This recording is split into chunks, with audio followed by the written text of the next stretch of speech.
वह अपने दूतों को तेरे निमित्त आज्ञा देगा कि जहां कहीं तू जाए वे तेरी रक्षा करें। मैं डिक्लेयर करता हूं, यहोवा के दूत आपकी और आपके बच्चों की और आपके परिवार की रक्षा करते हैं। जहां कहीं आप जाओ, आपके पांव में पत्थर से ठेस भी ना लगेगी, यीशु के नाम में। इतना पावरफुल है परमेश्वर का वचन। और कितने लोग जानते हैं टर्की में जो अर्थक्वेक आया, टर्की में परमेश्वर हमको बढ़ा रहा है। पहले आप अपने जीवन में प्रभुता करना सीखते हो, हल्के हल्के आप अधिकार को परमेश्वर बढ़ाता जाता है। एक समय हम देखते हैं जोशुआ जो है, यहोशू जो है, उसने परमेश्वर पर के वचन पे इतना मनन किया, केवल वचन पे मनन किया, इतना मनन किया कि वो उस अधिकार में चलने लगा कि चांद को बोला वहीं खड़ा हो जा, सूरज को बोला वहीं खड़ा हो जा, यानी प्लैनेट्स के ऊपर अधिकार करने लगा, प्लैनेट्स के ऊपर अधिकार करने लगा। सोच सकते हैं आप, उसके वचन में इतनी सामर्थ्य, क्योंकि परमेश्वर ने यहोशू 1:8 में बोला था कि तू मेरे वचन पर दिन रात ध्यान धरना, और जोशुआ ने वो किया। और मैं साम 91 पे मैं बहुत मनन करता था। मैं नहीं जानता आपके साथ ये शेयर करूं कि नहीं, बट जिस जगह से मैं आता हूं वहां पे बहुत जादू टोना होता है। मेरे जो ताऊ जी हैं उनकी मृत्यु एक जादू टोना की वजह से भी, और वो एक ऐसा समय था, अभी भी दबा के लोग करते हैं, मगर उसका वचन कहता है तेरे निकट 1000 तेरे दाहिने और 10,000 गिरेंगे। और जब मैं वचन को मनन करने लगा, मुझे पता भी नहीं चला कि कैसे वो वचन मेरे अंदर चला गया। और एक दिन जब मैं सो रहा था, बिल्कुल उठने से पहले का समय है, मैं उठ चुका हूँ, मगर आप उठ जाते हैं मगर आप उठे नहीं हैं बिस्तर से, आपकी आंखें बंद है मगर आप उठ चुके हैं। वैसे ही मैं सुबह उठा और अचानक एक दर्शन देखने लगा। जैसे ही सुबह उठा और मैंने दर्शन में मैंने देखा मैं एक पहाड़ पे खड़ा हूँ और दूसरी साइड पहाड़ी की एक दुष्ट आत्मा है, जो एक अजीब सा एक क्रीचर है, जो एक, अगर मैं उसको स्केच बनाऊं तो 70 to 80% एक ऑक्टोपस जैसा वो दिखता है। उसके अलग अलग टेंटिकल्स हैं और वो एक अजीब सी आवाज़ कर रहा था। और वो जो दुष्ट आत्मा है या जो भी वो प्राणी था, मुझे नहीं पता वो क्या था आत्मिक जहाँ में, मगर मुझे ये पता चल गया, एकदम पवित्र आत्मा ने बता दिया कि ये वो जादू टोना है जो मुझे मारने के लिए, मेरे परिवार को मारने के लिए भेजा गया। और मैंने देखा कि वो स्पीड से मेरी तरफ आया, और जैसे ही मेरी तरफ आया, उस टाइम तक मुझे पता नहीं था कि मेरे राइट साइड कोई खड़ा है, और अचानक से मैंने देखा कि प्रभु मेरे राइट साइड खड़े थे और वो आ गया है। उन्होंने उसको ऐसे पिचकाया, और जैसे ही उन्होंने उसको पिचकाया वो अधमरा हो गया। वो मरा नहीं, मगर जैसे अधमरा होता है वो ऐसी आवाज़ें कर रहा है। और प्रभु ने फिर मेरी तरफ देखा और मैं समझ गया वो क्या कर रहे हैं। उन्होंने कहा तू कर, तो मैंने उसको पिचकाया, मैंने उसको लात मारी, और जैसे ही वो हुआ, फिर से जैसे किसी ने मेरे कान में स्पीकर खोल दिए हो, मुझे ये तेज से आवाज आई, देख मैंने तुझे सांपों और बिच्छुओं को रौंदने का और शत्रु की सारी सामर्थ के ऊपर अधिकार दिया है, और किसी भी वस्तु से तुझे कुछ हानि ना होगी। आमीन। और उस अभिषेक के अधीन होकर मैं आपके ऊपर ये घोषणा करता हूं कि उसने आपको सांपों और बिच्छुओं को रौंदने का अधिकार दिया है, और किसी भी वस्तु से आपको कुछ हानि ना होगी यीशु के नाम में। और आप जानते हैं टर्की में कितना बड़ा अर्थक्वेक आया। और अगर आपको पता है, एक आई डोंट नो उनको क्या कहते हैं जो अर्थक्वेक की पढ़ाई करते हैं, एक साइंटिस्ट ने पहले ही प्रिडिक्ट कर दिया था कि टर्की में एक बहुत बड़ा, किसी को पता है, अपने ट्विटर में उन्होंने डाल दिया था कि टर्की में एक बहुत बड़ा अर्थक्वेक आने वाला है। और टर्की की हिस्ट्री में one of the worst earthquake आया, बहुत सारे लोगों की मृत्यु हो गई।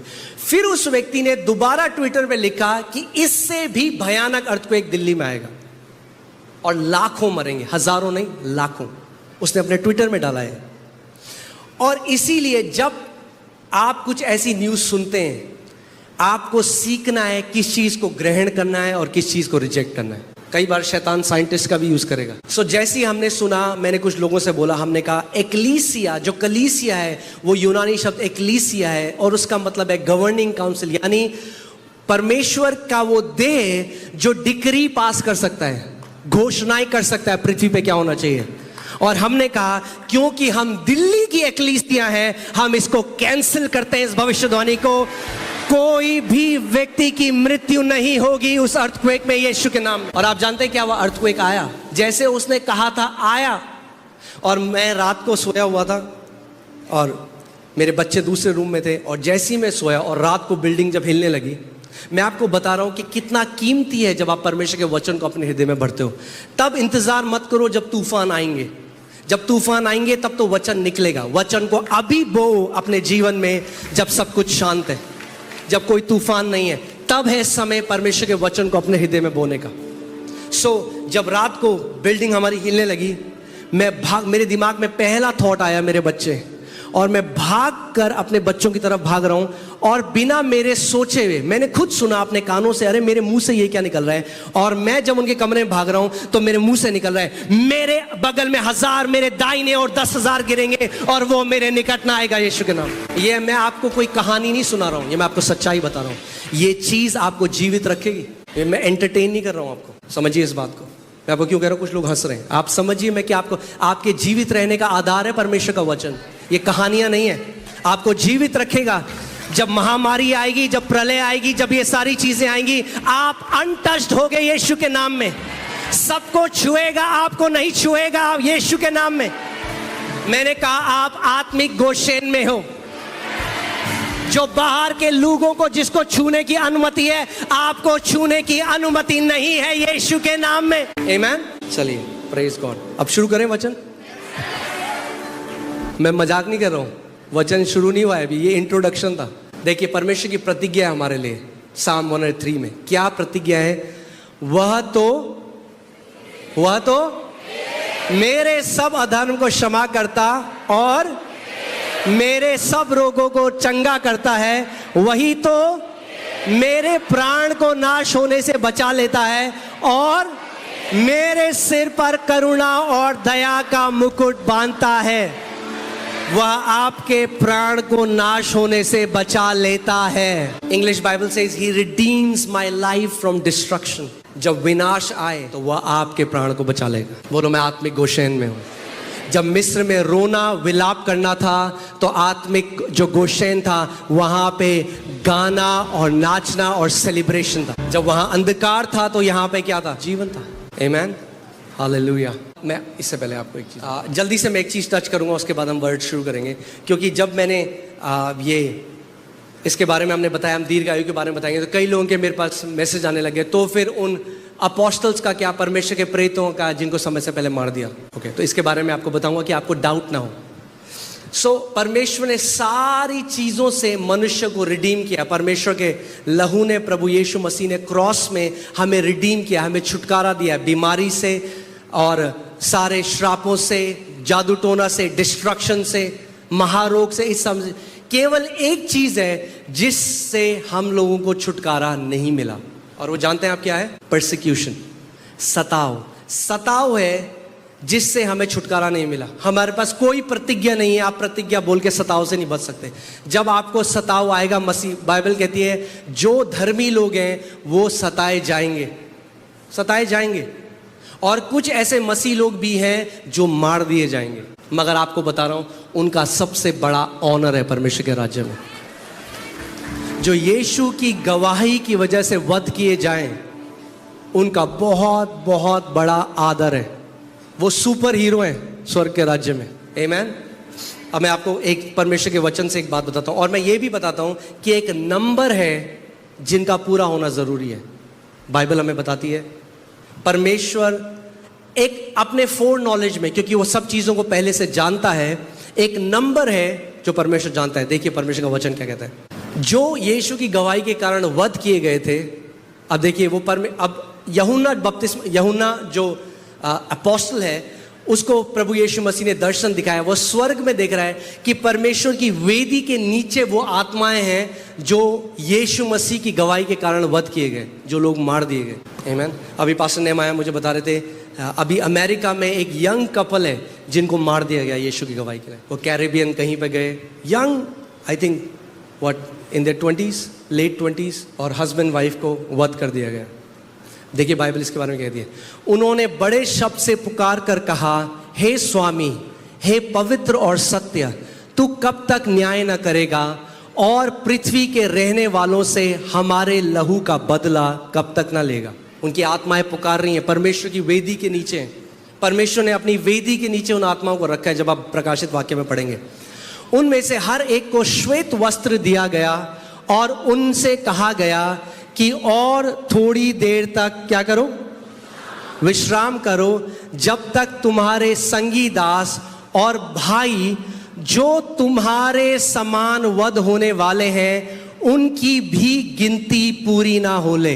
एक गिनती है जिसको पूरा होना, हमें नहीं पता कौन है उस गिनती में, मगर अगर आप हो, मैं हूं, कोई भी है, तो बहुत धन्य हैं लोग। आमीन। एक गिनती है जिसको पूरा होना है उसके लिए। ये एक ऐसी चीज है जिससे हमें रिडेम्पशन नहीं है, सताव से हमें रिडेम्पशन नहीं है। इसीलिए जब कलीसिया में नए नियम में सताव आया, कभी नहीं पढ़ोगे आप उन्होंने प्रार्थना करी प्रभु हमें सताव से बचाओ। उन्होंने पता क्या प्रार्थना करी, परमेश्वर अपने हाथ को बढ़ा और महान चिन्ह और चमत्कार तेरे बेटे यीशु के नाम से हो परमेश्वर, इनकी धमकियों को देख परमेश्वर और महान काम कर। उन्होंने कभी नहीं कहा कि हमें इससे बचाओ, क्योंकि हमें सताव से रिडेम्पशन नहीं है। यीशु मसीह ने कहा अगर उन्होंने मुझसे नफरत करी है तो तुमसे भी नफरत करेंगे। इसीलिए जो वीक है मसीह, जो सबको खुश करना चाहते हैं, वो परमेश्वर के राज्य में नहीं चल सकते। और आपको सबको, मुझे बुआ को भी खुश करना है, चाची को भी खुश करना है, ननद को भी खुश करना है अपनी, तो परमेश्वर के राज्य में नहीं चल सकते। क्योंकि जब यीशु मसीह की गवाही दोगे तो लोग आपके लिए बुरी बातें भी बोलेंगे, आपके रिश्तेदार ही उल्टी सीधी बातें बोलेंगे। मगर यीशु मसीह ने कहा जब तुम्हें लोग सताएं मेरे नाम से तो धन्य हो तुम और आनंद मनाओ, क्योंकि स्वर्ग में तुम्हारा बहुत बड़ा प्रतिफल है। आमीन। You are blessed. आप धन्य हो परमेश्वर का वचन कहते। आमीन। सो मैं इसको क्लियर करना चाहता था कि आप समझ जाएं कि लोग ये ना बोले अपोस्टल्स की गिनती उसमें थी इसीलिए वो मारे गए। वैसे यूहन्ना की नहीं थी, यूहन्ना को नहीं मार पाया। अगर आप हिस्ट्री पढ़ेंगे, बाइबल बताती है यूहन्ना को जलती हुई कढ़ाई में डाल दिया था, मरा ही नहीं। तलवार से मारने की कोशिश करी, मरा ही नहीं। तो उन्होंने पैतमोस के आइलैंड में भेज दिया उसको। हालेलुया। तो ये एक पिक्चर है, आप देख सकते हैं, ये परमेश्वर का सिंहासन है और ये सारे श्वेत वस्त्र पहने हुए वो आत्माएं हैं जिन्हें वध कर दिया गया। आमीन। काफी चुप हो गए आप लोग। वचन अब शुरू हो रहा है। हालेलुया। तो टॉपिक जो था वो था कीज टू लॉन्ग लाइफ। क्या कुंजियां हैं दीर्घ आयु की। आमीन। और पहली जो कुंजी है वो है फियर ऑफ द लॉर्ड, यहोवा का भय मानना। आमीन। आप देखिए यहाँ पे क्या लिखा है नीति वचन 9:10 में, यहोवा का भय मानना क्या है, बुद्धि का आरंभ है।